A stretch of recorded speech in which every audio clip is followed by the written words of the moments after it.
Rasulullah miftahu jannati Muhammad Rasulullah miftahu jannati.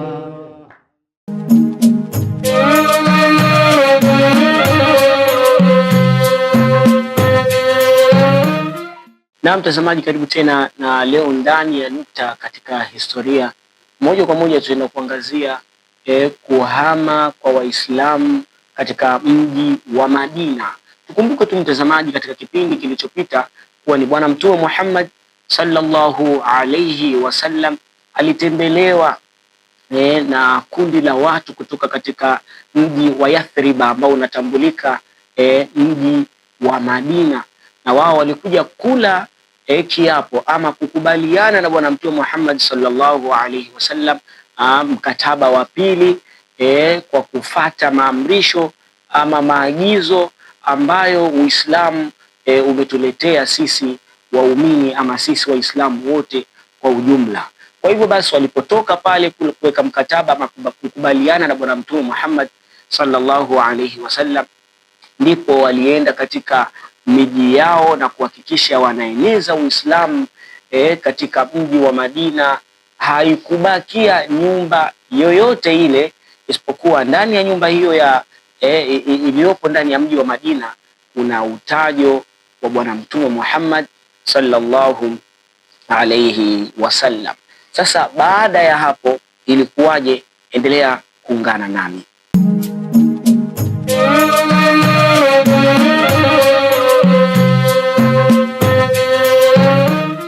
Lama alimat Quraishun, zama walipotambua Makuraishi biintishari lislami fi Madina, kuenea kwa Uislamu katika mji wa Madina. Walivyotambua hivyo, anasema shaddatil adha, basi walizidisha maudhi kwa Waislamu wote, lengo na madhumuni ili wazuie jambo lile la kuenea kwa Uislamu ndani ya mji wa Makka pamoja na Madina. Basi Bwana Mtume Muhammad sallallahu alaihi wasallam alipotambua hilo, akaamua kuamrisha wale maswahaba zake waliopo katika mji wa Madina waliopo katika mji wa Makka wahame, watoke katika mji wa Makka wakimbilie katika mji wa Madina. Kule watakapoenda wataenda kukutana na ndugu zao Maanswar, waweze kuishi kule ili waweze kupata salama na amani. Baada ya hapo walipopewa amri hiyo maswahaba, fakharaju, wote wakatoka katika mji wa Makka khufiyatan, kwa siri, na walikuwa wakitoka kwa siri hali ya kuhofia wale Makuraishi wasije wakatambua, alafu ikawa sababu ya wao kuwazuia wasikimbilie kule. Kwa hivyo basi walifanya hivyo kwa kadri wawezavyo, mpaka hatimaye wale wote waliokuwa kimkubali Bwana Mtume Muhammad sallallahu alaihi wasallam wakaweza kubahatika, wakaweza kunusurika kutoka katika mji wa Makka kwenda katika mji wa Madina. Na swahaba huyu kipenzi kabisa ambaye ni Abu Bakari as-Siddiq radhiyallahu anhu, naye alitaka kuondoka, lakini Bwana Mtume Muhammad sallallahu alaihi wasallam akamzuia na kumwomba wataondoka naye pamoja. Kwa hivyo basi, mtazamaji, endelea kuungana nasi katika vipindi vijavyo ili tuone, je, Bwana Mtume Muhammad sallallahu alaihi wasallam alipomzuia Saidina Abu Bakar abaki naye ataondoka naye, je, walifaulu kwa namna gani? Usichoke kuungana nasi mpaka tamati ya kipindi hiki cha leo.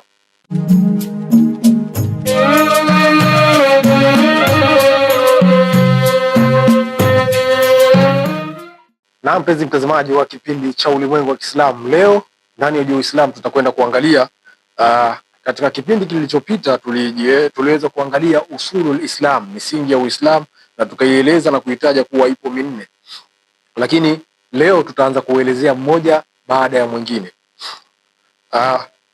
Usulul Islam tulisema ni minne kwa haraka haraka. Tulitaja al-Quran, hadith, wal ijma'u wal qiyas, lakini leo tutaanza na Quran. Al-Qurani huwa kitabu Allahi al-munazzalu ala sayyidina Muhammadin sallallahu alayhi wasallam, kwamba Qurani ni kitabu cha Mwenyezi Mungu kilichoteremshwa juu ya bwana wetu Muhammad rehma za Mwenyezi Mungu ziwe juu yake na amani, liislahi nnasi, kwa ajili ya maslahi ya watu, fi dinihim, katika dini yao, wa duniyahum, na dunia yao, wa akhiratihim, na akhira yao. Ya pili katika usulul Islam ni hadithi. Hadithi nayo huwa aqwalu nabii sallallahu alayhi wasallam. Hadithi ni maneno ya Mtume, rehma za Mwenyezi Mungu ziwe juu yake na amani, wa a'maluhu allati, na matendo yake ambayo, bayanat ahkama alqur'ani, yaliyokuja kubainisha hukumu za Qur'ani, wa arshadatin nasa ilaiha, na yakaelekeza watu kufuata hukumu hizo. Kwa hivyo leo, mpenzi mtazamaji wa kipindi cha Ulimwengu wa Kiislamu, tutaishia katika misingi miwili hii, lakini katika kipindi kijacho tutamalizia misingi miwili inayofuata. Endelea kuungana nasi mpaka tamati ya kipindi hiki. Labbaik Allahumma labbaik. Vipi wewe, unausikia wito wa hija? Naam, fungua akaunti yako ya hija na umra sasa, tukuwezeshe kujiandaa kwa ajili ya kukamilisha ibada hii muhimu. Ndiyo, usisubiri, anza kujipanga kutimiza nguzo hii leo. Amana Bank, pamoja katika njia sahihi.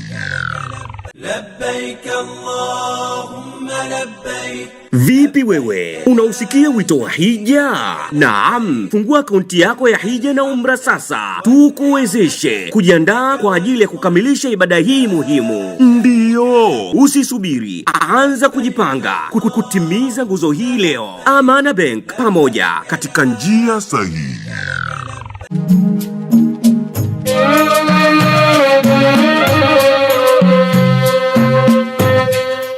Na mtazamaji, mpaka hapa hatuna la ziada. Nikushukuru wewe ambaye uliotumia fursa ya kuungana nasi kuanzia mwanzo wa kipindi hiki mpaka tamati, na kusihi tu usikose katika vipindi vijavyo vinavyokujia katika siku kama ya leo, muda na wakati kama huu. Ulikuwa nami Alhabib Musa, sikuwa peke yangu, nilikuwa na Ustadh Maalim Ibn Omar. Kwa mawasiliano, maoni, ushauri, wasiliana nasi kupitia namba ama mitandao ya kijamii inaonekana hapo chini ya skrini yako. Wabillahi tawfiq wa hadha, assalamu alaikum wa rahmatullahi wa barakatuh.